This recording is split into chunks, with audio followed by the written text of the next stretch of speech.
Bienvenidos y bienvenidas a Enclave Política. En Costa Rica está claro que el modelo neoliberal no variará con el futuro mandatario, independientemente de que gane José María Figueres o Rodrigo Chávez.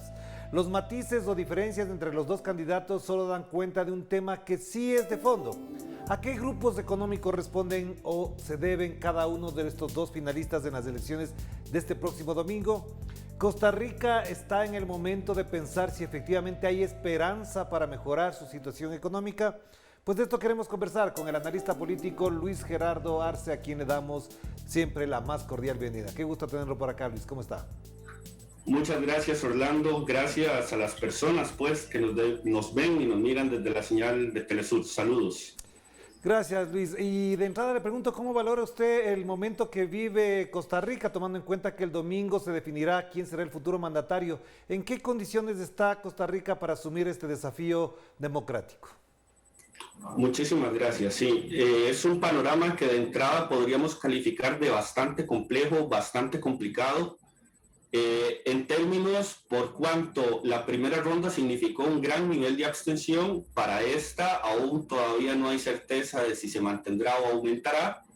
Lo cierto es que ahorita el país está viviendo una situación económica también lo bastante aguda, que ha significado que en los últimos días hayan habido aumentos en precios de combustibles y por ende en pasajes de transporte público, en la comida y demás. Entonces vivimos un panorama político bastante complejo que se entrecruza además con factores económicos que ya de por sí arrastrábamos desde hacía tiempo. La última encuesta, quizás para ir adelantándoles, colocaba al expresidente Figueres con un 38% y Chávez con un 41.4%, encuesta hecha por el Centro de Investigaciones de Estudios Políticos de la Universidad de Costa Rica, y da muestra que es prácticamente un empate en un clima polarizado y además de profundos ataques entre uno y otro candidato. Pero Luis, en función de esto que acaba de mencionar a propósito del incremento de los combustibles y también la poca expectativa que tienen los costarricenses con respecto a las elecciones, ¿hasta dónde el nivel de abstención puede influir también en el desarrollo de un proceso normal que genere de alguna manera cierta legitimidad en el futuro ganador? Sí, efectivamente estamos viendo la posibilidad de que el abstencionismo se mantenga o aumente. Recordemos un 40% en la primera ronda, lo cual ya es de por sí bastante preocupante. Costa Rica había tenido unos índices no tan altos de abstencionismo, sin embargo esta última elección pues aumentó considerablemente y esta segunda ronda posiblemente sea igual. El abstencionismo colabora precisamente en que sea un grupo muy reducido de personas votantes las que terminen eligiendo y definiendo quién será la persona presidente que ocupará el cargo durante los próximos 4 años. Y con un porcentaje muy poco termina siendo nada representativo en un país que, reitero, en la primera ronda tuvo 24 partidos políticos inscritos participando. De tal modo pues que es muy fragmentada el panorama, mucha fragmentación, y en medio de esa fragmentación el abstencionismo se erige como una fuerza importante de personas no convencidas, hartas incluso de un sistema que no les ha proporcionado ciertas garantías en los últimos años y con gobiernos que han ido desmantelando poco a poco las instituciones públicas. Claro, pero Luis, ya que menciona esto, obviamente hay un interés por saber hasta dónde lo que proponen, lo que plantean los dos finalistas puede ser la continuidad o hasta dónde hay una cierta variación con lo que ha venido haciendo el gobierno actual. ¿Usted cree que efectivamente en el relato político que se ha podido observar se puede generar la idea de que hay una continuidad en las políticas públicas, económicas y sociales de Costa Rica? Sí,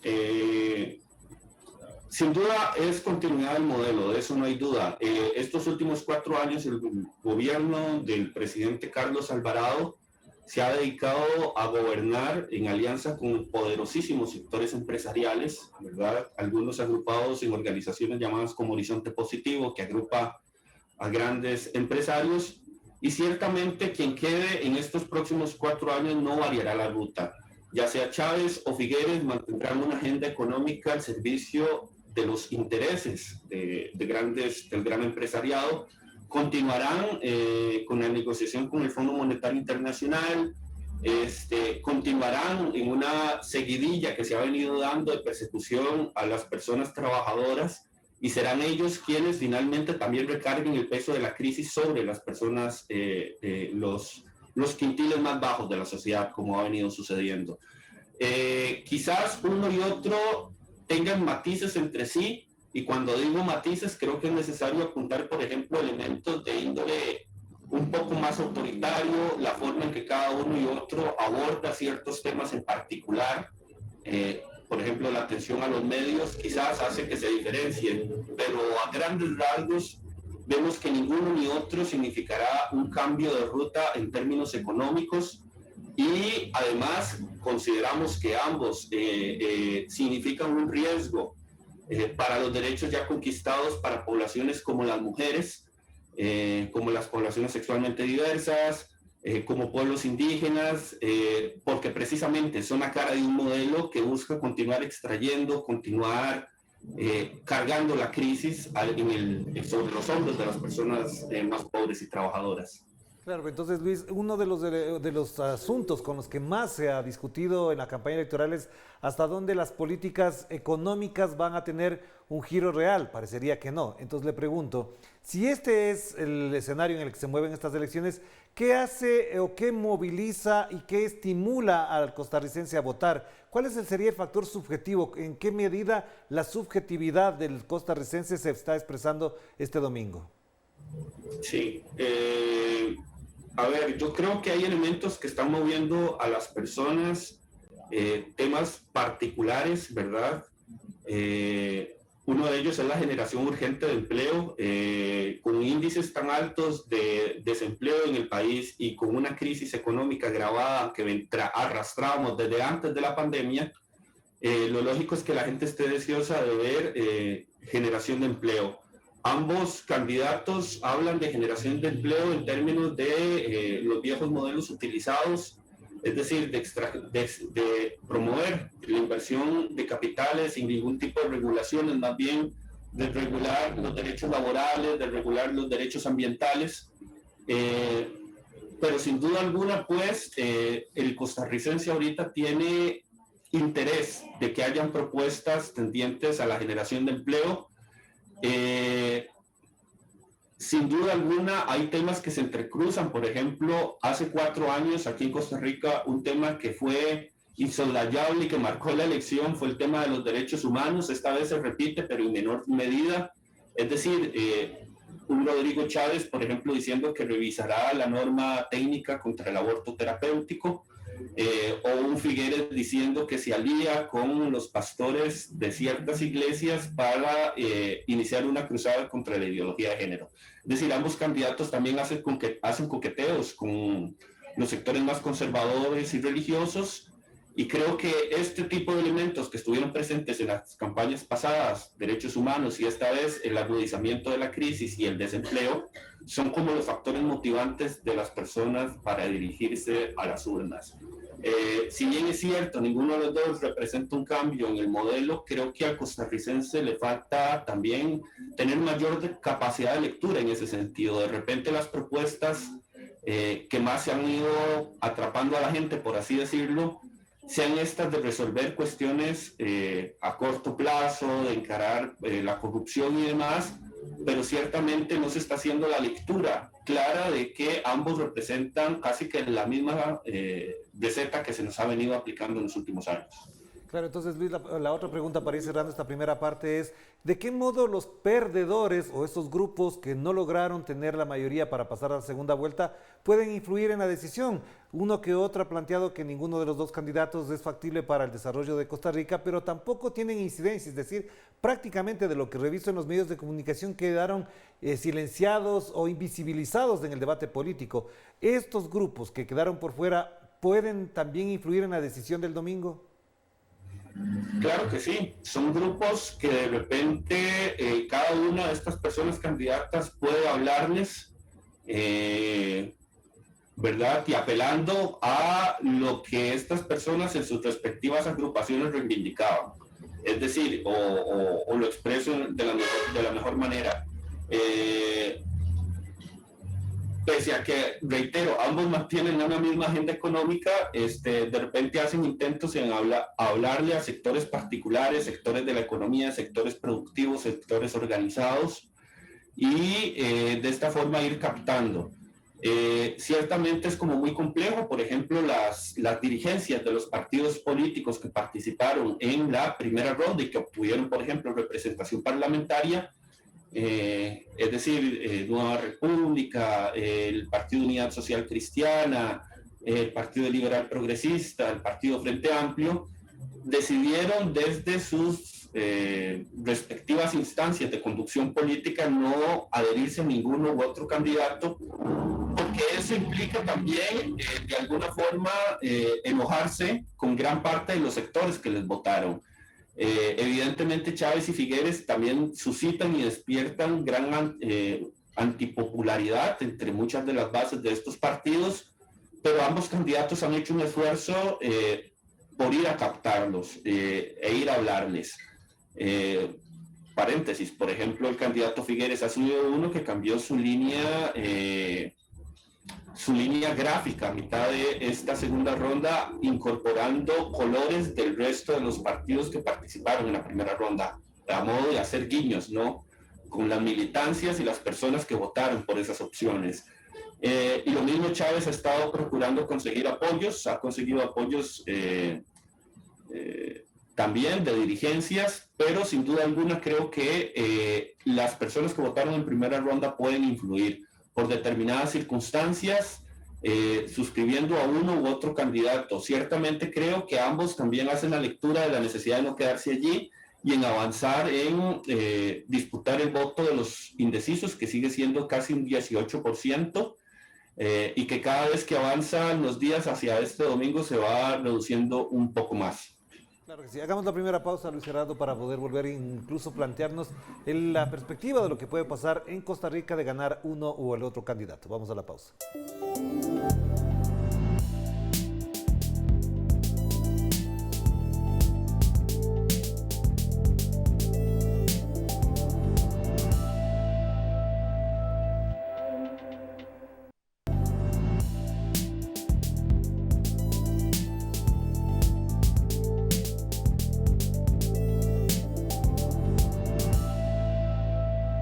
Estamos de vuelta aquí en Enclave Política y seguimos conversando con el analista político Luis Gerardo Arce a propósito de las elecciones en Costa Rica este domingo 3 de abril. Luis Gerardo, un elemento que sí creo que también es importante señalarlo y es esa cifra que usted señalaba de la indecisión. Y la otra cifra es prácticamente, según las últimas encuestas, hay un empate técnico. Si fuese así, indecisión más sumado un empate técnico, ¿con qué legitimidad puede gobernar un presidente que prácticamente tiene a la mitad del país en su contra y a su mitad a favor?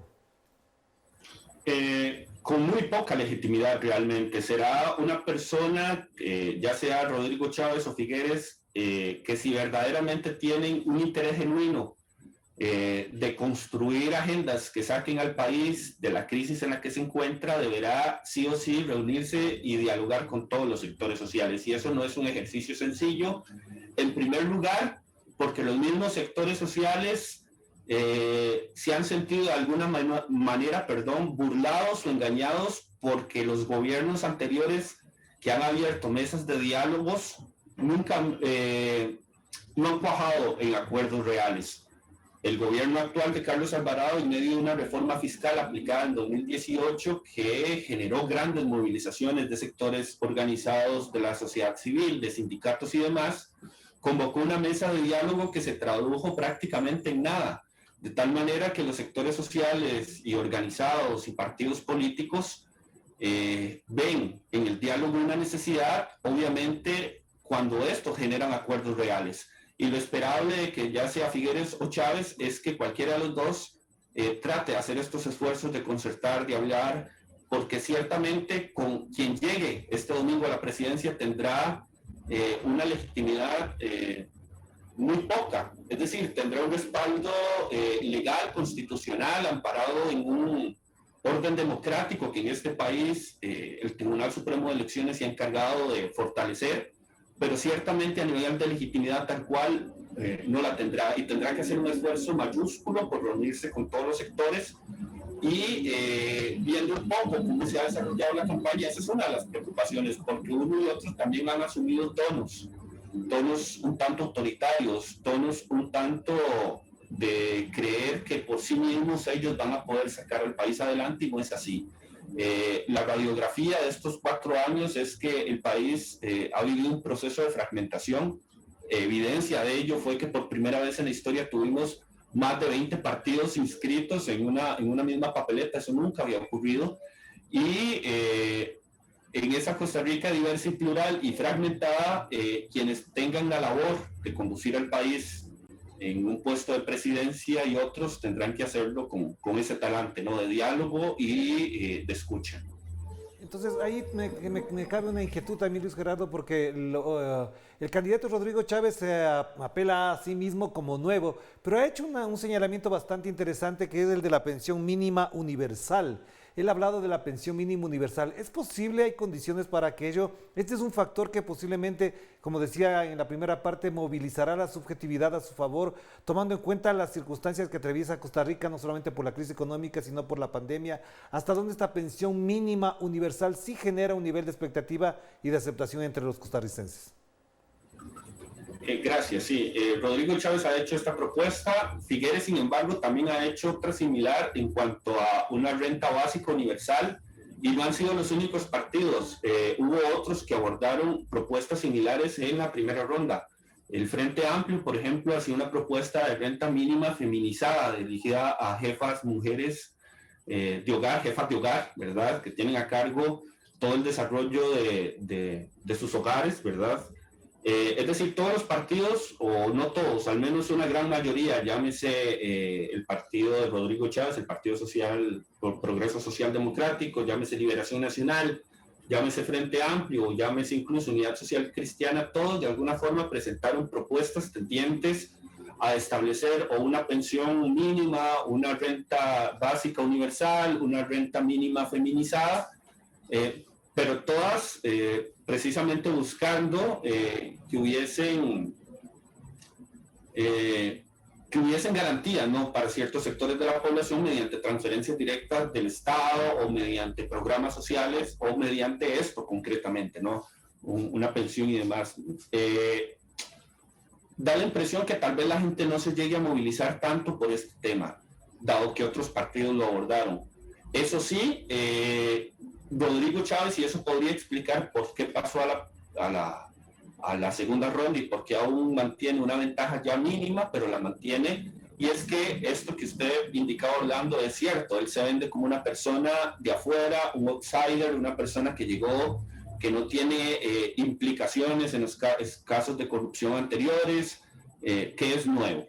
Sin embargo, Rodrigo Chávez, en este tiempo que ejerció como ministro de Hacienda durante el actual gobierno, en unos cuantos meses, fue una persona que hizo propuestas sumamente regresivas, como la implementación de impuestos a los salarios más bajos, a los salarios mínimos,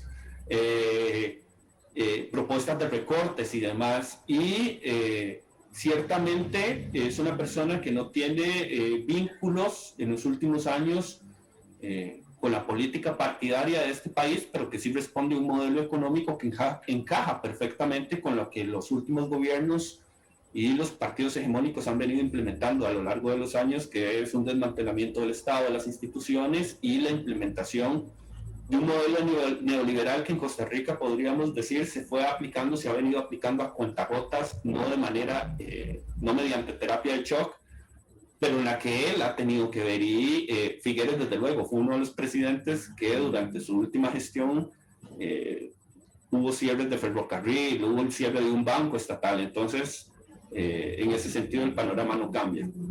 Claro, y entonces, hablando de Figueres, ¿usted considera que él tiene la misma línea, la misma perspectiva, el mismo relato político de presidentes como fue en su momento en Chile Sebastián Piñera, o lo que ocurre en Ecuador con Guillermo Lasso Mendoza? ¿Cree que efectivamente se ubican en esa línea? Y si es así, ¿hasta dónde lo que él está planteando tiene posibilidad de concretarse? Le digo esto porque, por ejemplo, Guillermo Lasso llegó con un programa aparentemente más amplio, más liberal, de aceptar las disidencias, de aceptar incluso asuntos de género, pero cuando ya ejerce el poder hace otra cosa.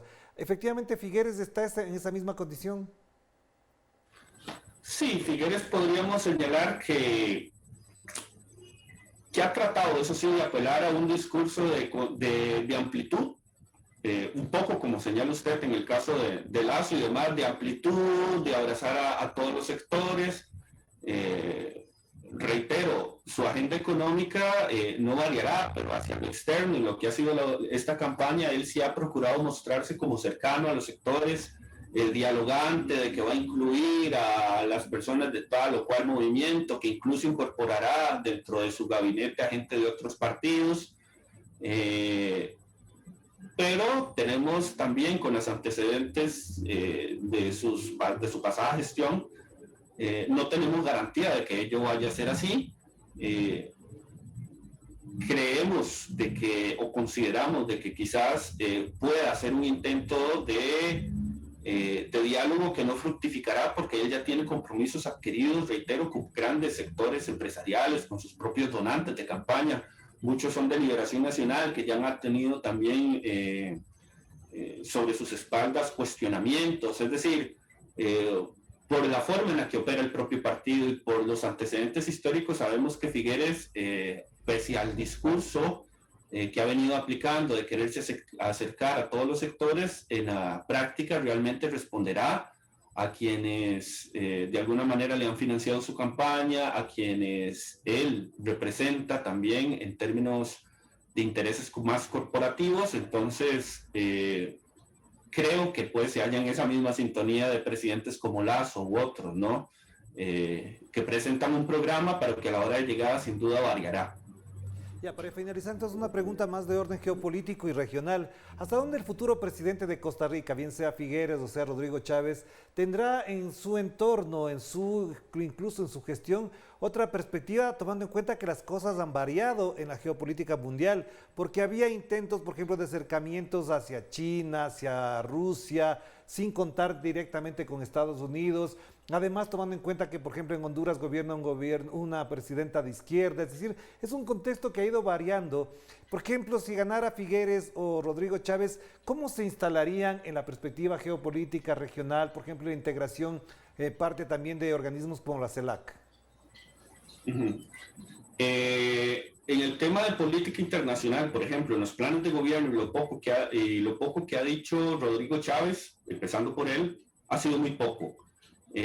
Sabemos que es una persona que responde también por su formación a los intereses de las multinacionales y él mismo fue funcionario del Banco Mundial durante más de 10 años en Singapur, de tal manera que sabemos que tendrá cercanías con estos organismos. Desconocemos su equipo, desconocemos si en la Cancillería o el Ministerio de Relaciones Exteriores colocará una persona que ya posea determinadas posiciones respecto a la geopolítica internacional.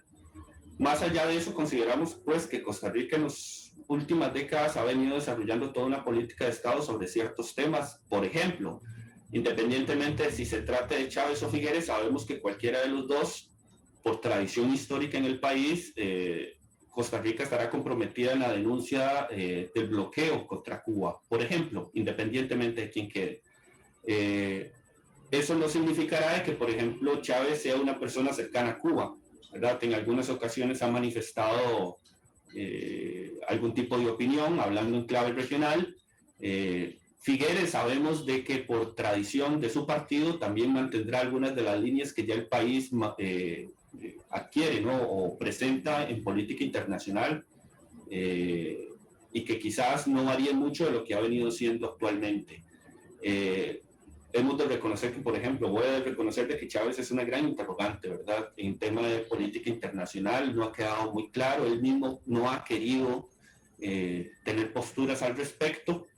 Ambos han manifestado de que quedar electos buscarían hallar una posición un poco más de diálogo con el gobierno de Daniel Ortega en Nicaragua. Ambos lo han manifestado en medios, ¿verdad? Ambos también han manifestado de que debe mantenerse el país abierto a a todas las posibilidades de inversión con cualquier país, ¿verdad? Entonces, en términos generales, creemos que muchas de las posturas que mantiene hoy Costa Rica continuarán. La denuncia del bloqueo a Cuba, por ejemplo, o su apoyo solidario al tema de migrantes y demás. Pero más allá de eso, tendremos que ver ya en la práctica cómo ejercerá cada uno el tema en la geopolítica internacional. Gracias, Luis Gerardo, muy amable por atender esta invitación. Y bueno, después del domingo seguiremos conversando y ojalá tengamos la oportunidad para analizar de qué manera el nuevo gobierno y el nuevo presidente afrontan los desafíos que tiene cada uno de los costarricenses. Le mando un abrazo, que esté muy bien. Muchas gracias, Orlando. Saludos. Gracias a Luis Gerardo Arce a propósito de las elecciones este domingo en Costa Rica. Estamos pendientes de eso y no se olvide que también tendremos una cobertura especial de Telesur y por supuesto la próxima semana estaremos analizando de qué manera el resultado puede variar, cambiar o dar continuidad a lo que se vive en Costa Rica. Nos despedimos. Que la pasen bien. Chao, chao.